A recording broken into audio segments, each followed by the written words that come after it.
प्रस्ताव असा आहे की विधान परिषद संमत केलेले सन 2025 चे विधान परिषद विधेयक क्रमांक 13 महाराष्ट्र ग्रामपंचायत महाराष्ट्र जिल्हा परिषद व पंचायत समिती सुधारणा विधेयक 2025 विचारात घ्यावे। भास्करराव जाधव बोला। अध्यक्ष महोदय, हे महाराष्ट्र विधानसभा विधेयक क्रमांक 2025, 13 आणि 14 ही दोन्ही एकसारखीच विधेयकं आहेत। त्याच्यामध्ये दोन्ही प्रस्तावावर एकत्रितपणे चर्चा करता येत नाही, म्हणून मी दोन्ही विषय एकत्र मांडतो। पुढच्या वेळेला बोलण्याची आवश्यकता नाही दादा। या विषयात बोलण्यासारखं काहीच नाही अध्यक्ष महोदय। याचं कारण असं की सर्वसाधारणपणे गेले 2, 2.5, 3 वर्ष विजय पंडित आपसात बोलू नका तुम्ही दोघं तिघे जण बोला। दर 6 महिन्यांनी हा प्रस्ताव सभागृहासमोर येतोय।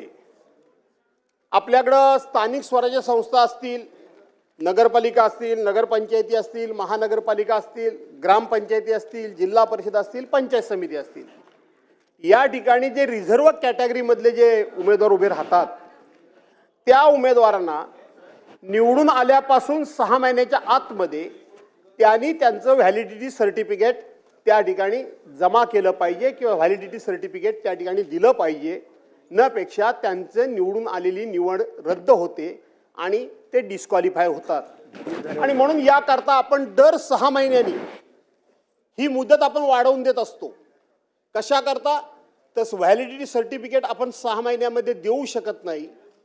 त्याला जेवढी प्रशासकीय यंत्रणा अपेक्षित आहे तेवढी प्रशासकीय यंत्रणा ही आपण पुरी करू शकत नाही।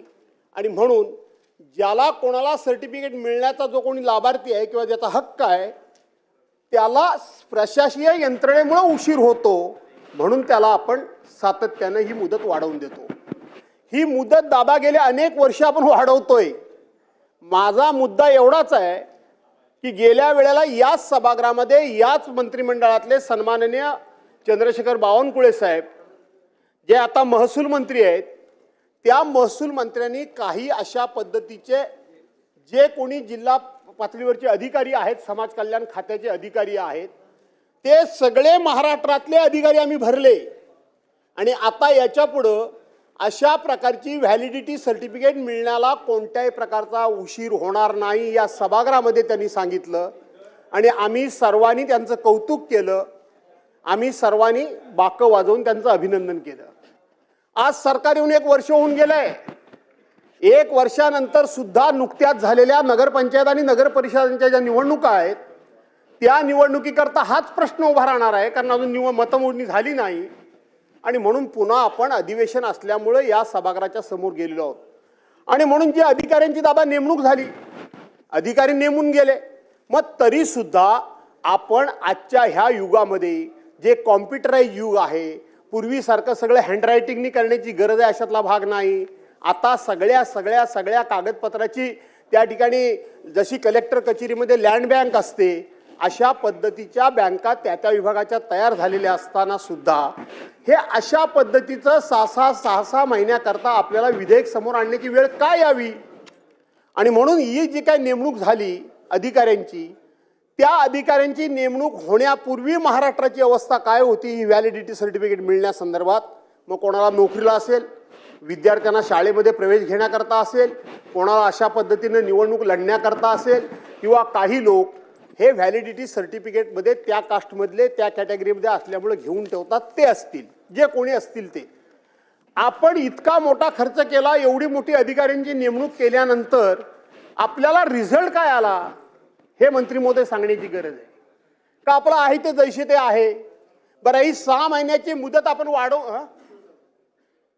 6 महिन्याची दादा आपण ही मुदत वाढवून देतो। तुम्ही म्हणाल तेवढा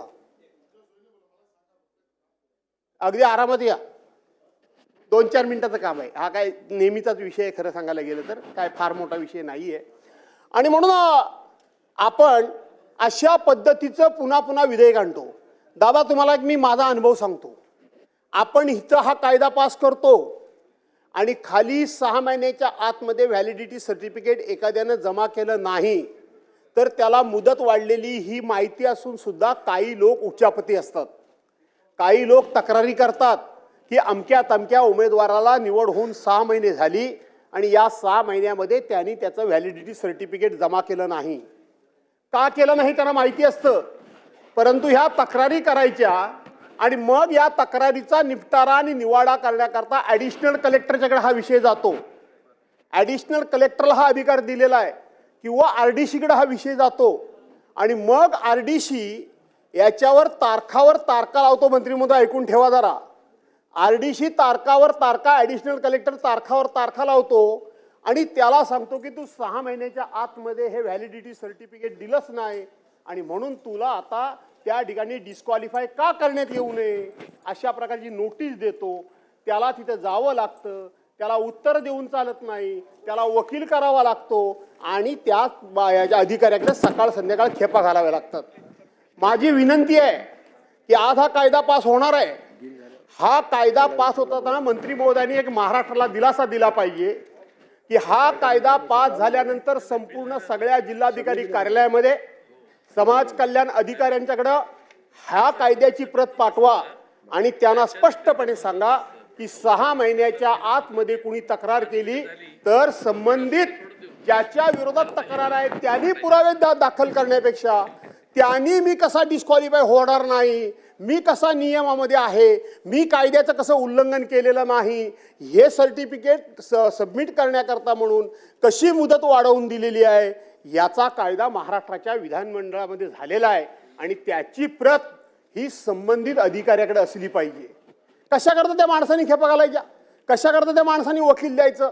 जर अधिकाऱ्यांना माहितीच आहे की सरकारनं कायदा करून याची मुदत 6 महिन्याकरता वाढवलेली आहे, पुन्हा 6 महिन्याकरता वाढवलेली आहे, हे अधिकाऱ्यांना माहिती असतं तरी सुद्धा कुणीतरी खोटी तक्रार करायची, उचापती करायच्या आणि त्या माणसानं मी नियमाचा भंग कसा केला नाही, मी नियमबाह्य कसा वागलो नाही, माझा अधिकार कसा शाबूत आहे हे सिद्ध करण्याला लावण्यापेक्षा आज हे सभागृहामध्ये तुम्ही घोषित करा की सरकारनं जितके दिवस मुदत वाढेल तेवढ्या पद्धतीमध्ये कोणाच्याही विरोधात तक्रारी अर्ज खोटा आला तर त्याने पुरावे देण्यापेक्षा शासकीय अधिकाऱ्यांनीच ते पुढे समोर ठेवावेत. तू अमुक अमुक तारखेला निवडून आलास आणि सरकारनं इतके महिन्यापर्यंत ह्याची मुदत व्हॅलिडिटी सर्टिफिकेट देण्याची मुदत वाढवलेली आहे. त्यामुळं संबंधित माणसाचा त्रास वाचेल, त्याची डोकेदुखी वाचेल, त्याचा खर्च वाचेल आणि समोरचा माणूस सुद्धा सकाळ संध्याकाळ त्या ठिकाणी तक्रारी करून विरोधाला विरोध म्हणून संपूर्ण प्रशासकीय यंत्रणा वेठीस धरण्याचं सोडून देईल. कारण त्याला माहिती असतं वेठीस धरतात आणि म्हणून याला पाठिंबा तर आहेच, तो द्यावाच लागणार आहे. ती गरज सगळ्यांचीच आहे आणि ऑलरेडी त्याचा ऑर्डिनन्स निघालेलाच आहे. त्यामुळं वेगळं काय नाही, परंतु खोट्या तक्रारी करून त्रास ज्यांना होतो त्यांना त्रास होऊ नये याकरता सरकारनं अतिशय सुटसुटीत आणि सोपी पद्धती राबवावी आणि या लोकांना संरक्षण द्यावं. व्हॅलिडिटी सर्टिफिकेट ज्यांना आवश्यकता आहे त्यांना संरक्षण द्यावं, एवढंच या बिलाच्या माध्यमातून माझी सूचना आहे. अध्यक्ष महोदय, माननीय ज्येष्ठ सदस्य भास्करराव जाधव साहेबांनी जी सन्माननीय रत्नाकर गुटे बोला. ज्या सूचना, एक मिनिट मंत्री महोदय, त्यांना बोलायचे. माझे बोला. नाही पॉइंट ऑफ इन्फॉर्मेशन बिलावर बोलणार आहेत का आपण? बिलवर नाही. मग थांबा थोडं, होऊ द्या, बिल होऊ द्या. सन्माननीय सदस्य भास्करराव जाधव साहेबांनी ज्या सूचना केलेल्या आहेत त्या संबंधीच्या अध्यक्ष महोदय सगळ्या सूचना संबंधित अधिकाऱ्यांना दिल्या जातील आणि आदरणीय जाधव साहेबांना 6 महिन्याची मुदत वाढवण्यासाठी विषय निवडणुकीचा फॉर्म भरताना जात प्रमाणपत्र आणि पडताळणी प्रमाणपत्र देण्याचा कायदा आहे. आता निवडणुका आता लगेच लागत आहेत. निवडणुका लागल्या आपल्याला व्हॅलिडिटी सर्टिफिकेट देणं अनेक उमेदवारांना शक्य नाही, म्हणून आपण 6 महिन्याची मुदत आपण त्याला देतोय. हा एक खूप संक्षिप्त असा विषय आहे. याचा ऑर्डिनन्स ऑलरेडी निघालेला आहे आणि त्याचं कायद्यात रूपांतर करण्याची आवश्यकता आहे. माझी विनंती आहे की सभागृहातल्या सगळ्या सदस्यांना याची अडचणही माहिती आहे आणि या संदर्भात खूपदा सभागृहात चर्चा झालेली आहे, परंतु सातत्यानं ज्या आवश्यक असणाऱ्या सगळ्या उपाययोजना या ठिकाणी शासनाने केलेल्या आहेत. अधिकाऱ्यांच्या नेमणुका केलेल्या आहेत, तरीसुद्धा खूप मोठ्या संख्येनं या पडताळणीचे फॉर्म येतात, त्यामुळं खूप मोठा लोड या ठिकाणी आहे. माझी विनंती आहे की आत्ता ही प्राप्त परिस्थितीमध्ये सभागृहाने जे विधेयक आहे त्या विधेयकाला पाठिंबा द्यावा आणि विधेयक मंजूर करावं. प्रश्न असा आहे की विधान परिषद संमत केलेले सन 2025चे विधान परिषद विधेयक क्रमांक 13 महाराष्ट्र ग्रामपंचायत आणि महाराष्ट्र जिल्हा परिषद व पंचायत समिती सुधारणा